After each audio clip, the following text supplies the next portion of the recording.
बहुत पुरानी बात है, मगध राज्य में एक सोनापुर नाम का गांव था। उस गांव के लोग शाम होते ही अपने घरों में आ जाते थे और सुबह होने से पहले कोई भी घर के बाहर कदम भी नहीं रखता था। इसका कारण डाकू अंगुलीमाल था। डाकू अंगुलीमाल मगध के जंगलों की गुफा में रहता था। वह लोगों को लूटता था और जान से भी मार देता था।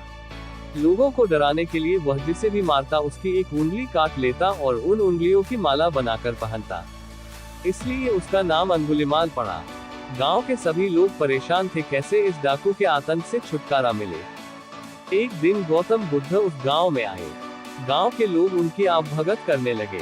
गौतम बुद्ध ने देखा कि गांव के लोगों में किसी बात को लेकर दहशत फैली है। तब गौतम बुद्ध ने गांव वालों से इसका कारण पूछा। ये सुनते ही गांव वालों ने अंगुलीमाल के आतंक का पूरा किस्सा उन्हें सुनाया।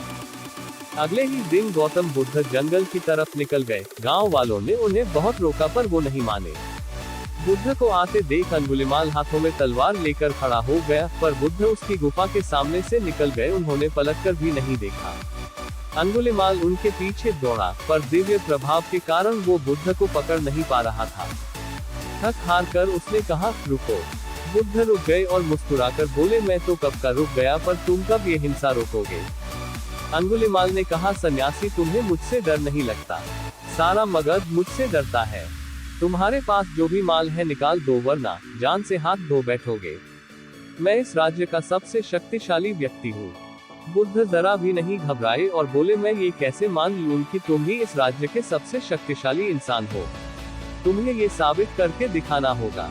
अंगुलीमाल बोला, बताओ कैसे साबित करना होगा। बुद्ध ने कहा, तुम उस पेड़ से 10 पत्तियां तोड़कर लाओ।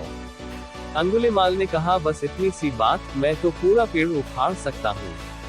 अंगुलीमाल ने 10 पत्तियां तोड़कर ला दी। बुद्ध ने कहा, अब इन पत्तियों को वापस पेड़ पर जाकर लगा दो। अंगुलीमाल ने हैरान होकर कहा, टूटे हुए पत्ते कहीं वापस लगते हैं क्या। तो बुद्ध बोले, जब तुम इतनी छोटी सी चीज को वापस नहीं जोड़ सकते तो तुम सबसे शक्तिशाली कैसे हुए।